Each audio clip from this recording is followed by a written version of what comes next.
This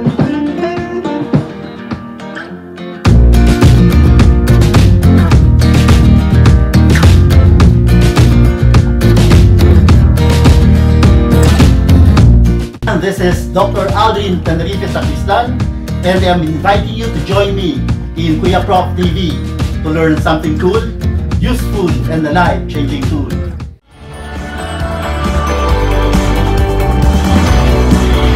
Kuya Prof!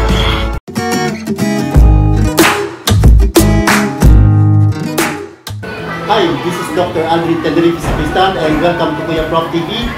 Yung mga hindi pa po nakapag-subscribe sa ating Kuya Prof TV, nag-iimbitahan ko po kayo mag-subscribe sa Kuya Prof TV sa YouTube.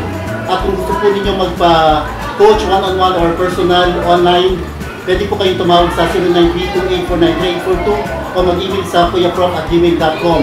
Ngayong araw po ay pag-uusapan natin ang isa sa mga napakahalagang papel ng mga magulang sa pagpapalaki sa kanilang mga anak, sa pag-aaruga dito. Simulan po natin sa storytelling at pagtuturo sa kanila ng magandang asal sa pamamagitan ng kwento. Ngayong araw po ay kakapanayin natin ang isa sa pinakamagaling na storyteller sa buong bansa. Narito po, welcome po sa Kuya Prof TV, si Teacher Jolly Gusto. Magandang umaga, Kuya Prof. Magandang umaga po, Teacher Jolly. Narito po tayo para pag-usapan yung mga papel na ginagampanan ng mga magulang sa pagpapalaki sa kanilang mga anak. Una po, pwede po tayo magpakilala muna sa ating mga manunood. Magandang araw, ako si Teacher Jolly. Isa akong guro sa Uyo High School. Isa rin akong nanay ng isang 18-year-old. Yes, hindi halata na may 18-year-old na ako. I am also a storyteller. I do storytelling for different schools and companies and NGOs. I do workshops for other topics aside from storytelling. I'm also an oil bularia, meaning I am into essential oils. No, I don't sell oils. I train people. I share my passion for oil. So I teach people to blend oils on how they can use oils and how they can just practically switch from the toxins that we are so used of having. Like yung mga bagay na from the shampoo, I make my own facial wash, I make my own. Oh, organic. Yeah, all these things. Maliban sa pagiging magulang po mga kaibigan, nagtuturo din si Ma'am Jolly ng kung paano yung mga tao maging organic para mas maging healthy po yung ating buhay. Because that's part of my advocacy. My daughter's name is Luntian. Okay. So kung makapansin mo, yung Luntian is about being green and being into nature. So okay. I just wanted lang to help people raise their awareness on how we can all help. Kasi bilang magulang, hindi naman pwedeng you don't practice what you talk. People has to see. Your children has to see. Kung ano yung values mo, yun yung pinapasa mo sa mga matay. So, nagsisimula na po tayong pag-usapan yung tungkol sa pagiging magulang. Ngayon, gusto ko pong tanungin kayo, Teacher Jolly, tungkol po sa paano niyo po ba na-raise ang inyong anak? Well, I am a solo parent, okay? So medyo challenging for me kung yung mga mag-asawa nga na dalawang sila na nag-raise ng children nila, nahihirapan. So what more yung challenges na meron sa akin? But I think what helped me a lot is that I was able to understand God's promises in our lives. In the Bible it says that God is a God who provides for every need that we have. All we have to do is to just ask and He shall give. We knock, and the doors will be open. So it was His promises that really held me together. Raising up a daughter in this medyo trying times kasi hindi ka pareho ng mga panahon na simple yung mga bagay-bagay. Ngayon, lahat magastos. Dati pwede kami pumitas ng bayabas, makakapagsigang, mamuli ng mga manok, makakapagtinola, and all. Ngayon hindi, lahat ito ibilin mo. So, pagdating sa paggastos, medyo talagang yung pag-budget namin, inaayos namin. I just tell my daughter, we only buy things that we need. We don't need them. Okay? Kung di ka mamamatay na wala yan, wag. We just have to be creative. So that's when the time na yung pagkukwentuhan namin dalawa, was part of our playtime. So I tell stories to my daughter. So yung mga little things na nandun, yun yung mga tao. Minsan kamay ko yung mga tao-tao. So, yeah, medyo nakakatuwa lang din kasi my daughter started being school at 4-month-old in UPCDC. Meron silang programa. Ito yung I Love School ng College of Home Economics. So, she started 4 months old. Nag-aral na siya. Na-enroll na siya. So, early stimulation ginagawa dito. Yung mga things na nagulat ako na, pwede pala yun. Nilalagay sa batya yung bata, tapos alagay ng mga toys, tapos nagulat ako, kailangan pala may ma-develop yung sensation nila about everything. Pati pagpapakain sa kanila. May ganun pala. Siyempre, wala akong alam doon sa bilang first-time parents, solo pa, and all that. It was a good experience. So, all throughout, ng schooling ng anak ko, talagang ang daming experiences. Then we did homeschooling. So nag-homeschool kami because it was a choice of my daughter. It was never my choice. So paano siya nag-start ng Well, kasi she was attending this regular school. Then we have a house in Montalban. And we decided to move back to Montalban. Yung school niya in Marikina. So medyo malayo yung biyahe. Tapos she was getting tired nung time na mga ilang months na lang na bumabiyahe kami doon, no? Tapos nung sinabi namin, maganda tayo ng school sa Montalban, wala kami makitang maayos na school. And then, may friend ako, kasama namin sa Bible study, who said, why don't you pray about it to do homeschooling? Homeschooling? Ano yun? Hindi ko yun kaya. Nakikita ko yung ginagawa yung not for me. Teacher ka naman, no, not for me. Please, awat ako, grade 9, chemistry, oh no. So, ganun yung feeling ko. Kasi sa homeschooling ang magtuturo yung parent. Yes, practically, yung ganun yung gagawin. So, talaga ang dami ko misconceptions din about homeschooling. No? So, pinag-pray namin. Nag-SWOT analysis pa kami mag-ina. May mga pasulat pa kami ganyan. May mga paswat-swat pa kami ganyan. Itong school na to. Itong school na to. Kung homeschooling. Nanalo homeschool. Tapos, umattend na kami. Nung pag-attend namin yung orientation, yung daughter ko, gusto na mag-enroll. Agad-agad. So, sa kanya yung homeschooling? Yes. So, talaga bang gusto mo to? So, nag-homeschool kami, grade 9 and grade 10. Grade 9 and 10 lang? Oo, grade 9 and grade 10. And ang sabi niya sa akin, it was the best years of her being in school, yung homeschool. Kasi she gets to understand things the way she wants it. Like yung quizzing niya. Like, nag-aaral kami ng chemistry. Then, mahilig siya noon ng time na yun sa nail polish. So, tinuro ko yung solvent, yung base, yung ganyan. O pag water ginawa mo, so, very practical yung... Very practical. Yung time nila, papagawa ko ng bahay, yung black application namin, pagta-tiles. So, syempre, napunta ko sa bilihan ng tiles. Binigay yung measurements no floor. And then, pinakwenta ko sa kanya ilang tiles. Pati paglalagay ng tiles, pati pagpili ng design lang siya. Parang yung estimation. Yes. Oo, tinuro yun. Yun yung maganda sa homeschooling. Tapos pinasulat ko sa kanya experiences niya in English and in Filipino. So, ang dami na namin subjects na na-cover. Diba? So, parang ganun yung mga bagay niya. So, na-enjoy niya yung homeschooling. And now, she just graduated. So, sobrang happy ako ngayon. She just graduated from the program of LaSalle Green Hills. It's an extension program. It's an adult night high school. Pwede po bang makwento din yung tungkol sa experience niya naman sa night school ng LaSalle?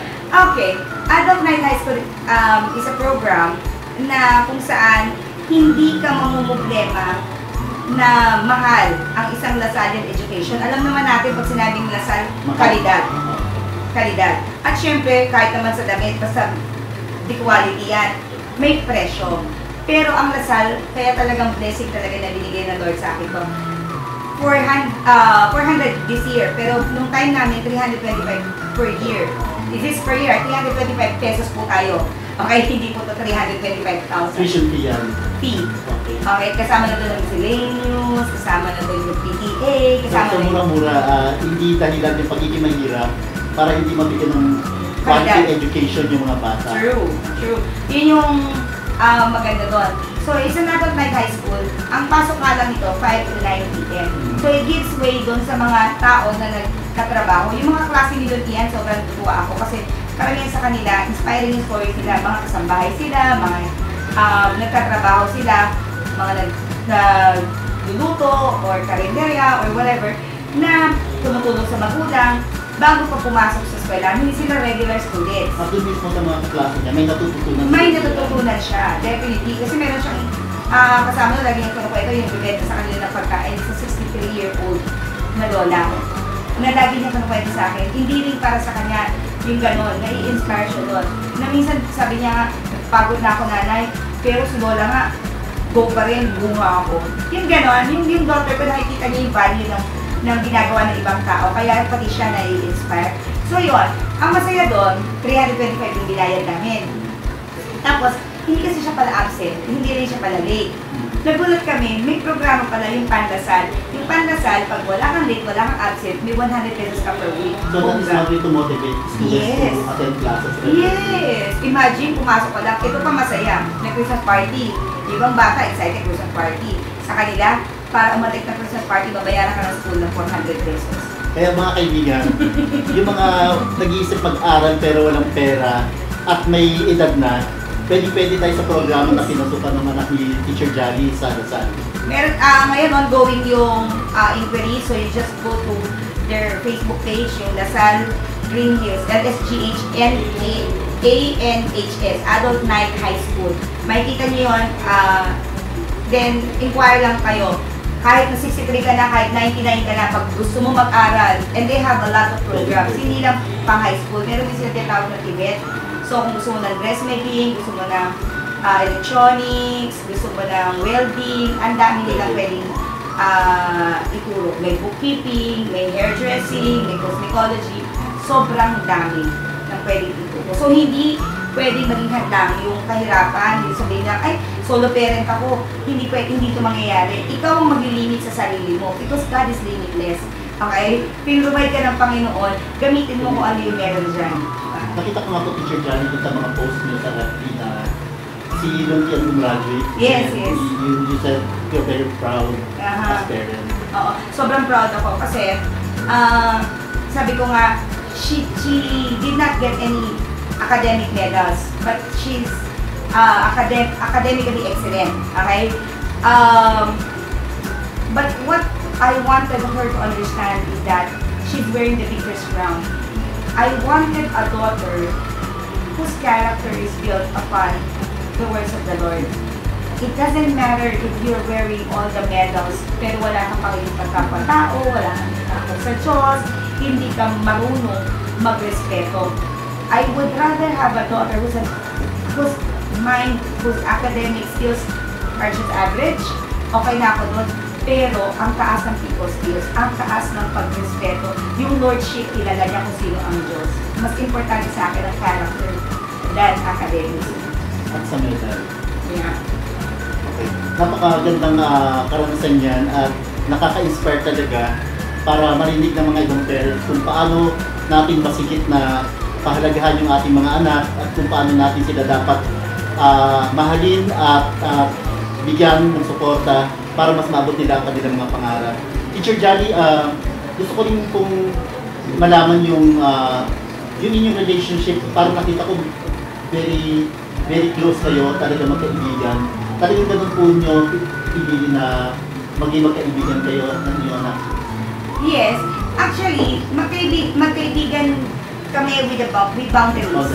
Because sometimes, ano ko yun, nasasabihan ko yun, call out ko siya kasi minsan, hindi siya mindful of the way she talks to me. Parang nakalimutan niya, uy, narinig ko pala yun. Nung nakaraang araw, meron siyang sinabi sa akin, doon ka na nga. Parang sa kanya, wala yun. Pero it offended me. And I am... Sa kabataan, sila. Wala sila, yung doon ka na nga. Pero sa akin, it offended. Wait. Be mindful of your spoken words. I mean, I am your nanay. Remember, you have to remember that.